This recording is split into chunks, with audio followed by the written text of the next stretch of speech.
శిష్టులాసిందిగా ముగింపు ఆనందోత్సవానికి చేసిన పాఠశాలలు అంటే పాత వాళ్ళు అయ్యారుగా తర్వాత మీ ద్వారా వచ్చిన శిశువాలు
వేదిక మీదకి మన బాహుబలి యోగ గారి గురుగారు రమ్మన్నాం, ఆశీర్వాదాలు కోరుతున్నాం. అట్లాగే మన గురుగారు కళాధర్ గారికి కూడా ఆశీర్వాదాలు కోరుతున్నాం. రండి గురుగారు.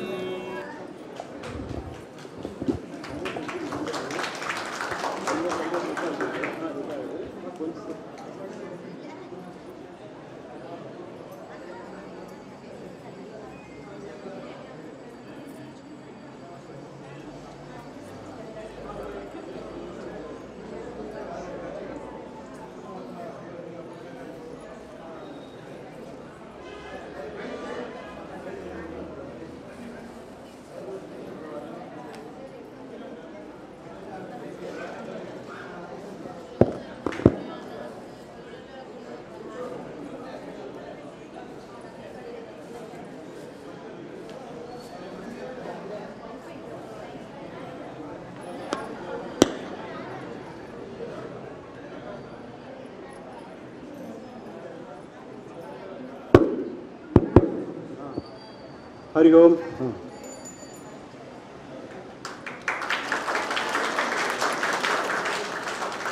మహాబలి గారికి కూడా వస్త్ర సమర్పణ చేయవలసిందిగా కోరుతున్నాను. రామభద్రయ్య గారు రావాలి.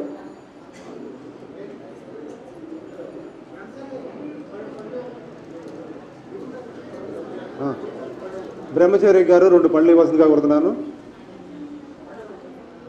అట్లాగే కపిలియో గారిని 2 పళ్ళు ఇవ్వాల్సిందిగా కోరుతున్నారు. రండి సార్. మన పెద్ద గురుగారు వెంకటేశ్వర యోగి గురుగారు వైజాగ్లో ఉన్నారు. వారు అక్కడి నుంచి మనకి అందరికీ ఈ సందర్భంగా ఆడియో సందేశం పంపించారు. కొంచెం అందరూ సైలెంట్గా ఉంటే కొంచెం జాగ్రత్తగా విందాం.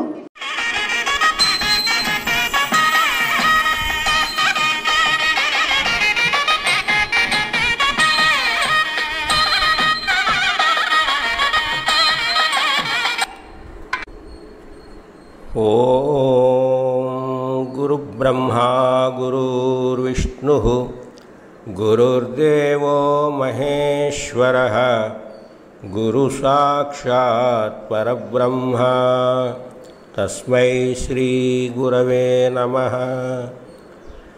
स्थापकाय च धर्मस्य सर्वधर्मस्वरूपिणे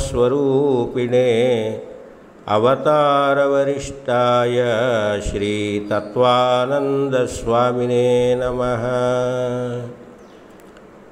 प्रिय आत्मबंधुलैन योगाभ्यास मित्रुలందరికీ నమస్కారములు.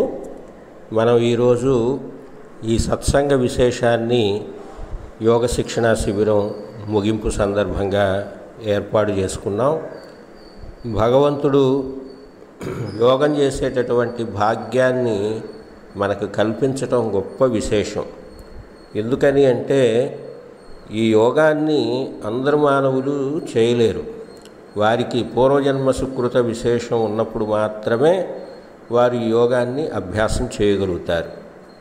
ఈ యోగ శాస్త్రాన్ని రూపకల్పన చేసినటువంటి పతంజలి మహర్షి చాలా గొప్పవాడు, ప్రాతస్మరణీయుడు. ఆయన 3 శాస్త్రాలను ఈ లోకానికి అందించారు. మనిషి యొక్క శరీరాన్ని శుద్ధిగా ఉంచడానికి ఆయుర్వేద శాస్త్రాన్ని, వాక్కును శుద్ధిగా ఉంచడానికి వ్యాకరణ శాస్త్రాన్ని, మనస్సును శుద్ధిగా ఉంచడానికి యోగ శాస్త్రాన్ని లోకానికి అందించినటువంటి మహానుభావుడు. అందుకనే వారిని యోగేన చిత్తస్య పదేన వాచాం మలం శరీరస్య చ వైద్యకేన యోపాకరోత్తం ప్రవరం మునీనాం పతంజలిం ప్రాంజలిరానతోస్మి అని అన్నారు. అంటే ఏమిటి? యోగము ద్వారా చిత్తములో ఉన్నటువంటి మాలిన్యాలను పోగొట్టడం. ఇక్కడ మనందరం కూడా అర్థం చేసుకోవాల్సింది ఏమిటి అంటే 4 వారాల పాటు గురువుగారి ద్వారా యోగాన్ని శ్రద్ధగా నేర్చుకున్నటువంటి వారి యొక్క చిత్తము శాంతత్వాన్ని పొందుతుంది అని. అంటే చిత్తాన్ని చంచలం చేసే లక్షణాలు సహజంగా వ్యక్తిలోనూ సమూహంలోనూ ఉంటాయి. వ్యక్తి తాను ప్రశాంతంగా ఉందాము అనుకున్నప్పటికీ కూడా తోటివారు ప్రశాంతంగా ఉండనివ్వరు. అంటే మనకు ప్రక్కన ఉన్నవారి యొక్క ఎదుగుదల మనకు కొంత అశాంతిని కలిగిస్తూ ఉంటుంది. అలాగే ప్రక్కవారి యొక్క ఈర్ష్యాసూయలు మన మీద ప్రభావాన్ని చూపుతూ ఉంటాయి. ఈ రకంగా మనిషి ఆర్థికంగా కానీ, కీర్తి ప్రతిష్టలలో కానీ, స్త్రీ పురుష సంబంధాల్లో కానీ అశాంతికి లోనవుతూ ఉంటారు. అందుకనే కీర్తి, కాంత, కనకము అనేటటువంటి మూడు మనిషిని ప్రమాదంలోకి తీసుకువెళతాయి అని వేదాంతులు తెలియజేస్తూ ఉన్నారు. అటువంటి ప్రమాదం నుండి మనిషిని రక్షించేది ఏది అంటే యోగము. మనకిక్కడ కీర్తి, కాంత, కనకము అనేటటువంటివి ఏ విధంగా ప్రమాదభరితాలు అవుతాయి అనేది ఒకసారి చూద్దాం. ప్రతి ఒక్కరికి కూడా ధనం అవసరమే. ధనమూలం ఇదం జగత్ అనే చెప్పింది శాస్త్రం. కానీ ఆ ధనాన్ని ధర్మ మార్గంలో సంపాదిస్తూ ఉన్న ధనంతో సుఖ సంతోషాలు అనుభవించితే మంచిది. అది లేకుండా దురాశకు వెళితే దుఃఖానికి కారణం అవుతూ ఉంటాం. కాబట్టి పూర్వం ఒక మహానుభావుడు ఉండేవాడట. ఆయనకి ధనకాంక్ష లేదు. కానీ నదీ తీరంలో ఇసుకలో నడుస్తూ ఉంటే ఆయనకి ఒక బంగారు ఆభరణం కనిపించింది. అది ఎవరో పోగొట్టుకున్నారు. అంచేత ఆయన ఏమనుకున్నారంటే ఆ బంగారు వస్తువును తీసి ఎవరికి చెందుతుందో వారికి ఇద్దాము అని అనుకున్నారు. కానీ అంతలోకే ఎవరో వీరు బంగారు వస్తువును తీసుకుంటున్న దృశ్యం చూసి అతని మీద దాడి చేసి ఆ బంగారు వస్తువును తీసుకొని వెళ్ళిపోయారు. అంటే తనది కానటువంటి సొమ్ముకు కూడా బాధ్యత వహిస్తే ఒక్కొక్కసారి ఆ రకమైనటువంటి ఇబ్బందులు వస్తాయి అని తెలియజేశారు. అంచేత మనం లోకంలో ఎంత జాగ్రత్తగా వ్యవహారాన్ని, జీవితాన్ని గడపాలి అంటే మనిషి యొక్క ఆయు ప్రమాణం శతమానం భవతి అని పెద్దలు ఆశీర్వదించినట్టుగా ఒక 100 ఏళ్ళు ఉంటుంది. మరి 100 ఏళ్ల ఆయు ప్రమాణంలో మనం రకరకాల సమస్యలన్నీ కూడా తెచ్చుకొని మనస్సులో ఉండేటటువంటి శాంతత్వాన్ని ఎప్పుడూ పోగొట్టుకోకూడదు. ఇది యోగం చెప్పేటటువంటి ప్రథమ సూత్రం. రెండవది ఏమిటి అంటే కాంతాకర్షణ. అంటే పురుషులకు కాంతాకర్షణ, స్త్రీలకు కాంతుని పట్ల ఆకర్షణ. అంటే వ్యామోహం అనేది మనిషిలో ఉండకూడదు అని. ఒక ఆయన బ్రహ్మచర్యాన్ని తీసుకొని చక్కగా వేదాధ్యయనం, శాస్త్రాధ్యయనం చేసుకుంటూ ఒక కొండగట్టు మీద నివాసం ఏర్పాటు చేసుకున్నట్ట. అయితే వాళ్ళ గురువుగారు ఉపదేశం చేసి వెళ్ళిపోయిన తర్వాత ఆయన చక్కగా ఆ ఉపదేశ మంత్రాన్ని పఠించుకుంటూ శాస్త్రాలు అధ్యయనం చేస్తూ ఉండగా మరి ఆయనకు ఒక చిన్న సమస్య వచ్చి పడింది. ఏమిటి అది అంటే ఆయన అంగవస్త్రాలను ఎలుకలు కొడుతూ ఉన్నాయి. అందువల్ల ఎవరో సలహా ఇస్తే ఒక పిల్లిని పెంచాడట. మరొకరు సలహా ఇచ్చారు, మరి పిల్లికి పాలు కావాలి కదండి, ఎలుకలు రాకుండా ఉండాలంటే పిల్లి ఉండాలి కరెక్టే, కానీ పిల్లికి పాలు పట్టాలి కదా అని అనటంతో ఆయన ఒక ఆవును పెంచారు. అప్పుడు ఆవుకి మేత వేయాలి, ఆవును కడగాలి, దాని సంరక్షణ చేయాలి అనటంతో ఒక అమ్మాయిని పనికి నియమించారు. దాంతో ఆ అమ్మాయితో ఈ బ్రహ్మచారి క్రమంగా సంసారిగా మారిపోయి పిల్లా జల్లలతో ఆ ఆశ్రమం ఒక ఇల్లుగా మారిపోయింది. కొన్నేళ్ల తర్వాత గురువుగారు శిష్యుని యొక్క సాధన చూద్దాము అని రావటంతో బోలెడంత సంసారం, పిల్ల జల్ల అంతా ఉండి, ఏమిటి నాయన ఈ విధంగా మారిపోయావు, నా మంత్రోపదేశం, శాస్త్రాధ్యయనం ఏమైంది అంటే అప్పుడు గురువుగారు మంత్రము, అంగవస్త్రాలు, ఎలుకలు కొరకటం ఇవన్నీ గుర్తొచ్చాయట. కాబట్టి కాంతాకర్షణ అనేటటువంటి చాలా బలంగా ఉంటుంది జీవితంలో. కనుకనే మన భారతీయ సనాతన ధర్మం ఏం చేసింది అంటే గృహస్థ జీవనానికి పరిమితం చేసింది. గృహస్థ జీవనం వల్ల భార్యాభర్త కేవలం శరీర సంబంధమే కాక మనస్సంబంధం, స్నేహ సంబంధం ఇటువంటివి కూడా పెంచుకొని సుఖశాంతులతో వర్ధిల్లుతారు అనేది దాని యొక్క అంతరార్థం. అలాగే మానవుడి యొక్క చిత్తాన్ని చంచలానికి గురి చేసేది ఏమిటి అంటే కీర్తి ప్రతిష్టలు. పేరు గొప్పగా కావాలి అని కోరుకుంటాం. మంచి కార్యాలు చేసినప్పుడు సహజంగానే మంచి పేరు వస్తుంది. కాబట్టి పేరు కొరకు కార్యం చేయకూడదు, కానీ కార్యం ద్వారా పేరు రావాలి. అది గ్రహించవలసిన సత్యం. ఒకానొక ఆయన ఇలాగే ఒక మంచి యోగి తపస్సు చేసుకుంటున్నారు చక్కగా. గొర్రెల కాపర్లు వచ్చి ఆయన దగ్గరకు వచ్చి, స్వామి ఏదైనా మాకు ఒక చిన్న అనుగ్రహాన్ని ఇవ్వండి, మేము అనేక రకాల ఆర్థిక ఇబ్బందుల్లో ఉన్నాము అంటే ఆయన తన గడ్డం నుంచి ఒక్క వెంట్రుకను వారికి ఇచ్చి, ఈ వెంట్రుకను తీసుకువెళ్ళి మీ ఇంటి గూట్లో పెట్టండి, సంపద వస్తుంది అని చెప్పారట. అంతే, వారికి ఉన్న పడాన పూరి గుడిసె మహాభవనంగా మారిపోయి ధనకాంతులతో మెరిసిపోయింది. ఆ విషయం వారికి వీరికి తెలిసి క్రమంగా ఏం చేశారంటే అందరూ కూడా ఆ యోగి దగ్గరికి వచ్చి ఆయన గడ్డానికి ఉన్నటువంటి వెంట్రుకలను పీకడం మొదలుపెట్టారట. కనుక పేరు గుర్తింపు వస్తే కూడా కొన్ని రకాల సమస్యలు వస్తాయి అని చెప్తారు. అయితే ఈ 3 విషయాల పట్ల, ధనం పట్ల, అలాగే స్త్రీ పట్ల, అలాగే పేరు పట్ల, ఈ 3 పట్ల మనిషికి తప్పనిసరిగా అభిరుచి ఉండాలే, కానీ అది వల్లమాలిన ప్రేమగా మారకూడదు. ఈ 3 విషయాల్లోనే సంఘం అంతా కూడా అశాంతికి లోనవుతూ ఉంటుంది. కాబట్టి యోగ సిద్ధాంతం మనకి ఏం చెప్తుంది అంటే, జీవించడానికి ధనం, అలాగే సాంసారికమైనటువంటి బంధానికి భార్యాభర్త సంబంధం, అదేవిధంగా సమాజంలో నీకు సరైన గుర్తింపు కొరకు మంచి కార్యాలు చేయటం ద్వారా వచ్చే పేరు, ఈ 3 ఉండాలే తప్ప అది వ్యామోహంగా మారకూడదు అని చెప్పింది. మరి ఇది వ్యామోహంగా మారకూడదు అంటే మన జీవితానికి ఒక మార్గదర్శకుడు ఉండాలి, మనకి మంచి చెప్పే మనిషి కావాలి, మనం సన్మార్గంలో ప్రయాణించడానికి కావలసినటువంటి వ్యక్తి కావాలి. అలాంటి వ్యక్తే మనకు యోగం నేర్పేటటువంటి గురువు. అందుచేత గురువుకి యోగంలో ఒక విశేషమైనటువంటి స్థానం ఉంది. ఆయన్ని ఋషితుల్యుడిగా కూడా భావిస్తాం. గురవః నిర్మలో శాంతః సాధవో మితభాషిణః కామక్రోధ వినిర్ముక్తాః సదాచారో జితేంద్రియః.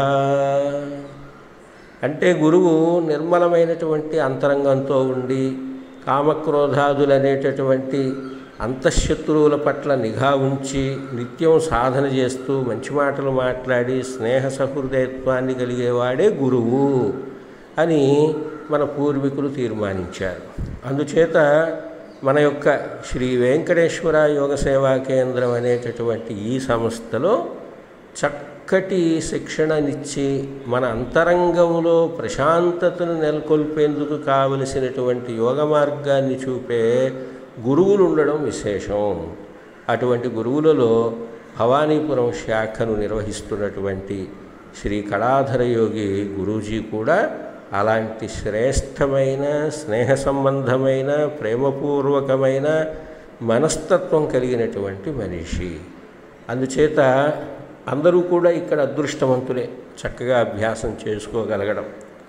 అలాగే ఆ ప్రదేశం కూడా చాలా గొప్ప పవిత్రమైన ప్రదేశంగా నాకు తెలుస్తోంది. ఎందుకని అంటే అది సుదర్శన్ గారు అనేటటువంటి ఒక మహానుభావుడు తన స్నేహ బృందంతో కలిసి అక్కడ శ్రీ శ్రీ శ్రీ మరకత వాసవీ కన్యకా పరమేశ్వరి అమ్మవారి ఆలయాన్ని నిర్మాణం చేశారు. ఆ ఆలయ ప్రాంగణంలో యోగాభ్యాసం జరుగుతూ ఉన్నది. అందుచేత అక్కడ చేసేటటువంటి యోగం, ఓంకారం మరింత బలాన్ని సాధకుడికి ప్రసాదించి ఉంటుంది. కనుక మనందరం కూడా ఈ సందర్భంలో చాలా గొప్ప అదృష్టవంతులం. అలాగే భవానీపురం శాఖను నిర్వహించడంలో సహాయ సహకారాలు అందించేటటువంటి కార్యవర్గ సభ్యులు అందరూ కూడా ఆ అమ్మవారి యొక్క అనుగ్రహానికి పాత్రులు. కనుక ఈ శిబిరంలో అభ్యాసం చేసిన వాళ్ళంతా కూడా బయటకు వెళ్ళేటప్పుడు గుర్తుపెట్టుకోవాల్సింది ఏమిటి అంటే, మనం యోగాన్ని తాత్కాలికంగా నేర్చుకోలేదు, మన జీవితంలో ఒక అంతర్భాగంగా దీన్ని చేసుకుని నిత్యం దీన్ని అభ్యాసం చేయాలి అని గ్రహించాలి. అందుకనే సంస్కృతంలో భర్తృహరి అనేటటువంటి ఒక మహానుభావుడు ఏం చెప్పాడు అంటే, చాలామంది మానవులు ఈ సంఘంలో పనిని అసలు ప్రారంభించరట. ఎందుకని అంటే ఆటంకాలు ఏమైనా వస్తాయేమో అనే శంకతో పనినే ప్రారంభించరట. ఇక మధ్యములైనటువంటి మానవులు పని ప్రారంభించి ఆటంకం రాగానే వదిలేస్తూ ఉంటారట. కానీ ఉత్తములైనటువంటి మానవులు ఆటంకాలను కూడా అధిగమించి ఆ ఆనందాన్ని ప్రాప్తింపచేసుకునే వరకు కూడా సాధన ప్రయత్నము చేస్తారు అని చెప్పడం జరిగింది. కాబట్టి మన సాధకులందరూ కూడా శ్రద్ధావంతులై నిత్యం అభ్యాసం చేస్తూ ఆ ఆనంద ఫలితాన్ని జీవితంలో తప్పగా అన్వయించుకోవాలి. అందుచేత యోగం చేసేవాళ్ళు ప్రధానంగా గుర్తుపెట్టుకోవాల్సింది ఏమిటి అంటే, నిత్యము ఆసన ప్రాణాయామ ధ్యానములను చక్కగా అభ్యాసం చేయటం. రెండవది వాక్కును నియంత్రించటం. అనవసరంగా మాట్లాడవద్దు. ఆ మాట్లాడేది కూడా మృదు మధురంగా ఉండాలి, 10 మందికి ఉపయోగపడే విధంగా ఉండాలి. మన జీవన శైలిలో స్నేహాన్ని పెంపొందించే విధంగా మన మాట తీరు ఉండాలి. మూడవది, శరీరం అనేది ఆహారం మీదనే ఆధారపడి పెరుగుతూ ఉంటుంది కాబట్టి ఎటువంటి ఆహారాన్ని ఈ శరీరానికి మనం అందిస్తామో అటువంటి వ్యవహారాలు శరీరం నిర్వర్తిస్తూ ఉంటుంది. కనుక సత్వగుణాన్ని పెంపొందించేటటువంటి పండ్లు, కూరగాయలు, పాల ఉత్పత్తులు, ఉప్పు కారాలు మితంగా వేసుకొని అతి తీపి పదార్థాలు అనవసరంగా తినకుండా జాగ్రత్తగా ఆరోగ్యాన్ని కాపాడుకునే ఆహారాన్ని తీసుకుంటే మనకి ఆయు ప్రమాణానికి ఢోకా లేకుండా ఉంటుంది. కాబట్టి యోగాభ్యాసులందరూ కూడా ప్రతినిత్యం సాధన చేయటం, మితంగాను పవిత్రంగాను మాట్లాడగలగడం, ఆహార విషయంలో తగు జాగ్రత్త వహించటం అనే 3 ధర్మాలు పాటించినప్పుడు తప్పకుండా సుఖశాంతులు అనేవి కలుగుతాయి. శ్రీ వెంకటేశ్వర యోగ సేవా కేంద్రం యొక్క గురు పరంపర మీకు ఎల్లవేళలా కూడా సంరక్షిస్తూ మీ ఓంకారం ద్వారా గురుశక్తి కూడా మీలో నుంచి ఉద్భవించి జీవితాన్ని ఆనందమయంగా మార్చుతుంది అని తెలియజేస్తూ స్వస్తి. హరి ఓం.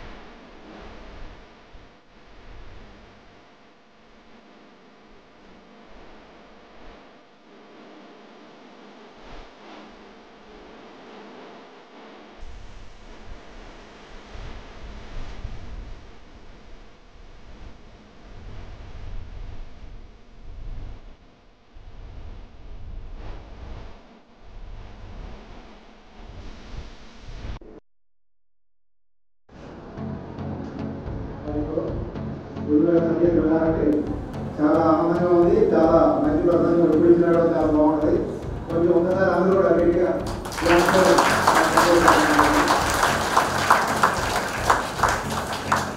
ఈసారి గురులో లక్ష్మీ గురులో గురుగారు వచ్చినప్పుడు మీ అందరూ కూడా వచ్చి వారి ఆశీర్వాదం ట్రై చేయండి. ఎందుకంటే చాలా ఆనందంగా ఉంటుంది. ఆయన మొదలు కానీ చాలా తెలుగుగా ఉంటుంది, మాటలు తెలుగుగా ఉంటుంది. కొంచెం అందరూ ఆనందంగా ఉంటుంది. ఎక్కడైనా సరే ఎక్కడైనా గురుగారు ఆనందంగా ఉంటే మీ అందరూ చూసుకుని వస్తే చాలా బాగుంటుంది.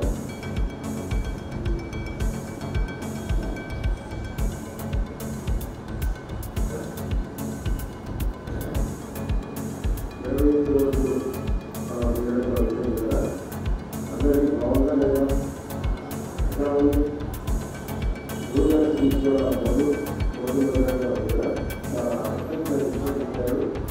అంటే ఏంటి దూరంగా ఉంటున్నారు, ఏంటి దూరంగా ఉంటున్నారు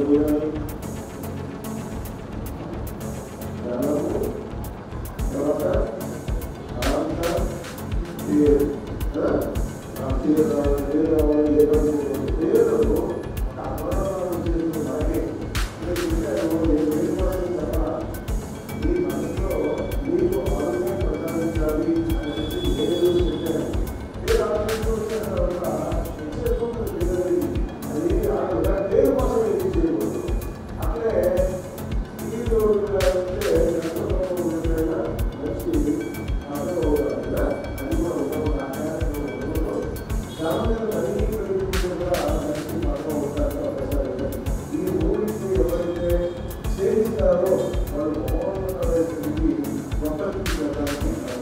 అమూల్యమైన విషయాలు మీకు ఇద్దరు కూడా చెప్తారు. ఒకసారి మహాబలి జయగురుదేవ. మరి ప్రారంభానికి ఈ స్థలానికి నేనే వచ్చాను, గుర్తుపట్టారా లేదు? మరి మీరు అందరూ నిత్య సాధనకు బాగా వచ్చారా? ప్రతిరోజు మానకుండా వచ్చారా? ఏమ్మా అందరూ మహిళలే చదువుతున్నారు, పురుషులు ఎవరు రాలేదు అసలు? పురుషులు కూడా వచ్చారు కదా. మరి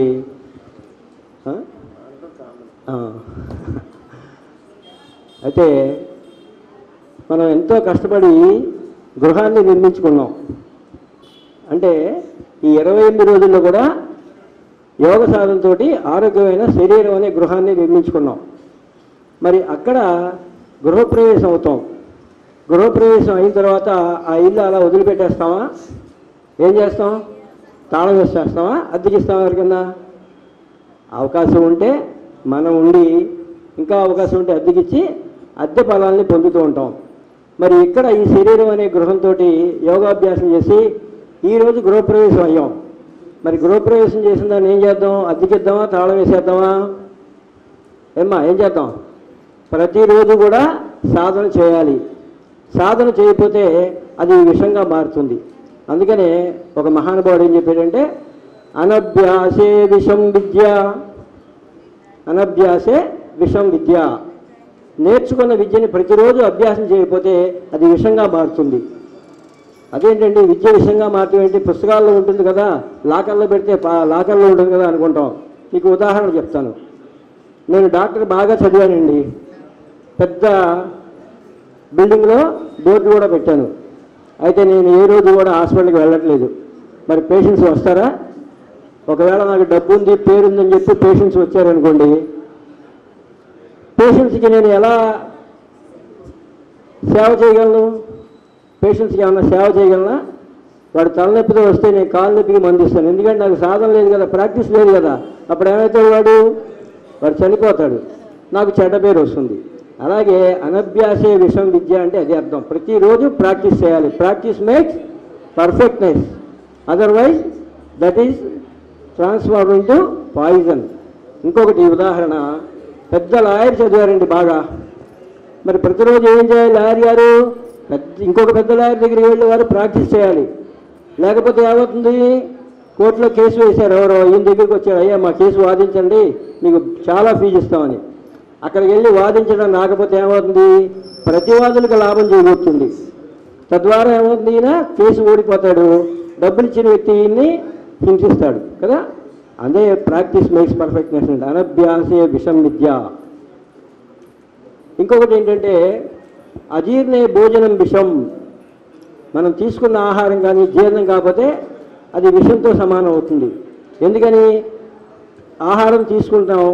మరి గురువుగారు మీకు చెప్పే ఉంటారు, ఆహారం తీసుకున్నన్నాళ్ళు ఆసనాలు వేయండి.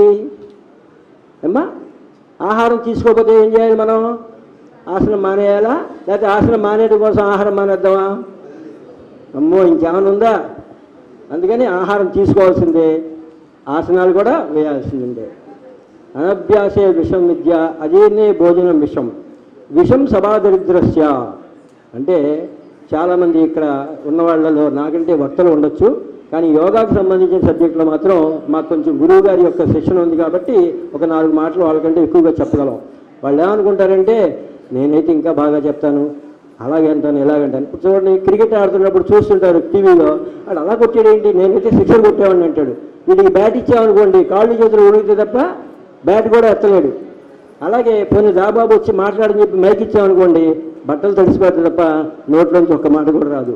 నేను చెప్పేదాన్ని ఉందంటే నేను చెప్పేది ఏమి లేదని చెప్పి దిగిపోతాడు. అంటే విషయం సభాదర్శి అంటే సభలో ఏం మాట్లాడాలో తెలుసుకొని ఉండాలి ముందు. అది లేకుండా వచ్చి ఏదేదో మాట్లాడితే ఉపయోగం లేదు. విషం సభాదర్శ వృద్ధస్య నారీ విషం.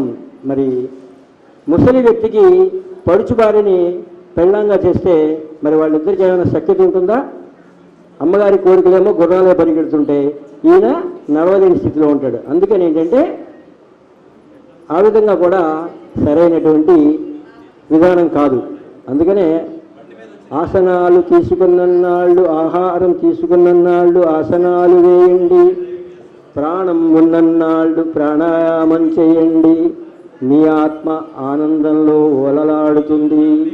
కాబట్టి ఆ విధంగా ఏ రోజు సాధన మానొద్దు. ఇక్కడికి వచ్చి ఒక 6 నెలలు మీరు చక్కగా సాధన చేసుకుంటే మనకు సామెత ఉంది, వాళ్ళు వీళ్ళు అవుతారని చెప్పి. అవునా?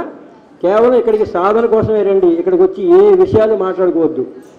వేరే విషయాలు మాట్లాడుకుంటే ఆ చర్చలు కాస్త వికటించి మనం వచ్చిన ప్రయోజనాన్ని మర్చిపోతాం. వచ్చిన ప్రయోజనం ఏంటి? సాధన చేసుకోవడానికి వచ్చాం.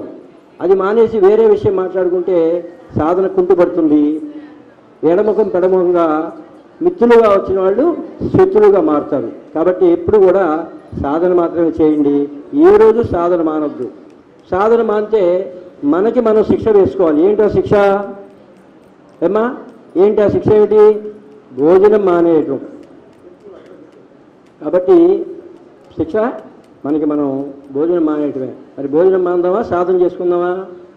సాధనే. ఎందుకంటే సాధన అన్ని వేళలా కూడా మనకి కావలసినటువంటి ఫలితాలు ఇస్తుంది. జై గురుదేవ. యువయోగి ఓ 2 అంశాలు మరీ ఎక్కువ ప్రళయం కాకుండా వాళ్ళ కూడా ఓర్పుని సహనాన్ని పరీక్షించకూడదు. కాబట్టి ఓ 2 నిమిషాలు ఆయన కూడా ఎక్కువ మాట్లాడలే. స్థాపకాయ చ ధర్మస్య సర్వధర్మ స్వరూపిణే అవతార వరిష్టాయ శ్రీ వెంకటేశ్వర యోగినే నమః. సాధకులందరికీ అలాగే గురుగారులందరికీ కూడా నమస్కారం. నా పేరు తులసి కృష్ణ. మా గురుగారు ఇచ్చిన యోగనామం యువయోగి. 2005లో మేము యోగాలో ప్రవేశించాం. మీలాగానే నేర్చుకోవటం జరిగింది. అప్పుడు భవానీపురం గురువులే అక్కడికి వచ్చి క్లాసులు ఏర్పాటు చేయడం జరిగింది. కళాధర్ యోగ్ గారు తర్వాత ఎన్నో క్లాసులకి ఇక్కడి నుంచి వచ్చేవారు. ఉదయం 3ంటికి లేచి అక్కడికి వస్తే కానీ ఆ శిబిరాలు జరిగేవి కాదు. అలా వీరందరూ భవానీపురం శాఖ వాళ్ళ యొక్క కృషి వల్లే మాకు అక్కడ కంకిపాడు వరకు కూడా ఈ యోగా క్లాసులు రావడం జరిగింది. వీరికి ఎప్పుడు కూడా మేము రుణపడి ఉంటాం. భవానీపురం శాఖ అక్కడి నుంచి సహాయకులుగా ఉంటూ అలాగే తర్వాత మళ్ళీ మేము శిక్షణ తీసుకొని గురువులుగా క్లాసులు చెప్పడం జరుగుతుంది. గురువుగారు ఒక ప్రవాహంలాగా వెళ్తుంటారు. ఒక నిరంతర ప్రవాహం. ఆయన ఖమ్మం కూడా వెళ్ళి క్లాసులు చెప్పారు.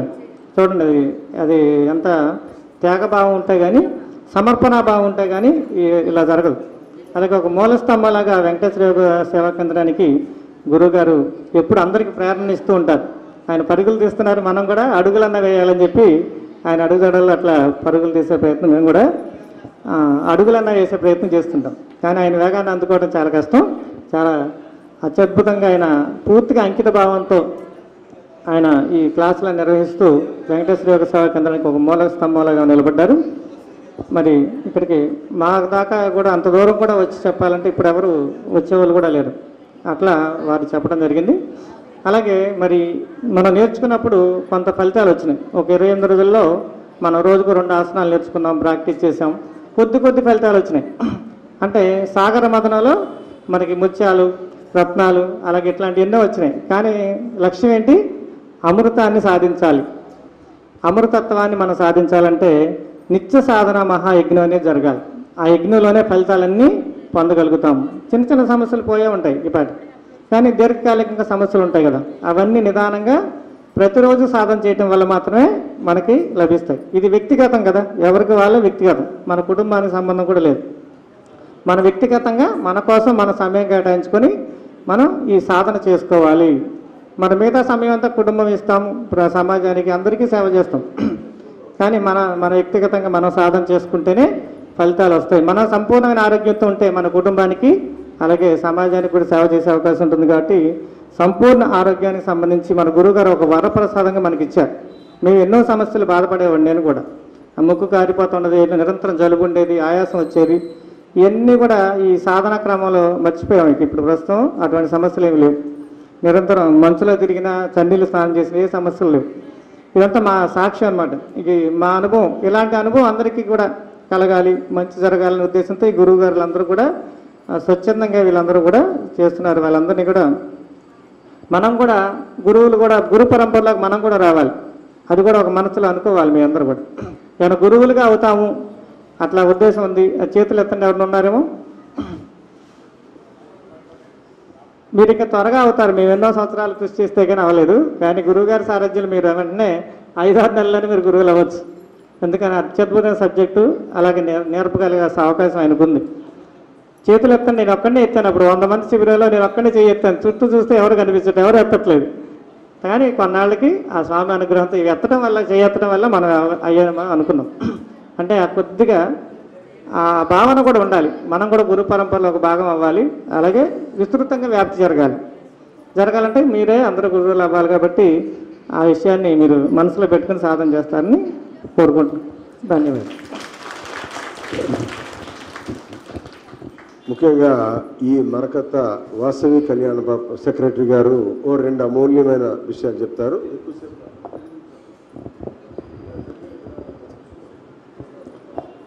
జయవాసవి, జయవాసవి. శ్రీ వెంకటేశ్వర యోగా కేంద్రం వారికి నమస్కారం, గురుగారికి, కళాధర గురుగారికి నమస్కారం, వేదిక మీద ఎక్కిన పెద్దలందరికీ నమస్కారం. లేకపోతే ఈ కార్యక్రమాన్ని ఇక్కడ చేయాలని చెప్పని బ్రహ్మచారి యోగి గారు గట్టిగా పట్టుపట్టి చేయటం, తర్వాత గురుగారి ఆధ్వర్యంలో చేయటం, మీరందరూ కూడా అంత సహనంగా చేపించినందుకు, మీరు వచ్చి న్యాయం చేసేందుకు గురుగారికి చాలా సంతోషం. ఈ కార్యక్రమాన్ని ఇంత ఇదిగా దిగ్విజయంగా కార్యక్రమం పూర్తి చేసినందుకు సంతోషం. సమయం లేదు కాబట్టి ఎంతో ముగిస్తున్నాం. జై సాయిరాం.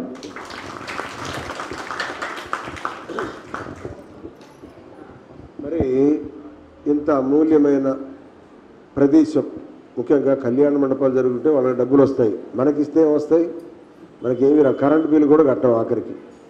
అట్లాంటి ఈ గొప్ప ఈ కమిటీని గట్టిగా అభినందించాం. మిగతా కార్యక్రమం ఎవరైతే నిత్యం హాజరు అంటే కొత్త ముఖాలు చెప్పాను కదా, వాళ్ళు కూడా మెమోంటో గురువుగారి ఫోటో తీసుకోవాలి. అట్లనే అధిక విరాళాలు 500 కంటే ఎక్కువ ఇచ్చిన వాళ్ళు కూడా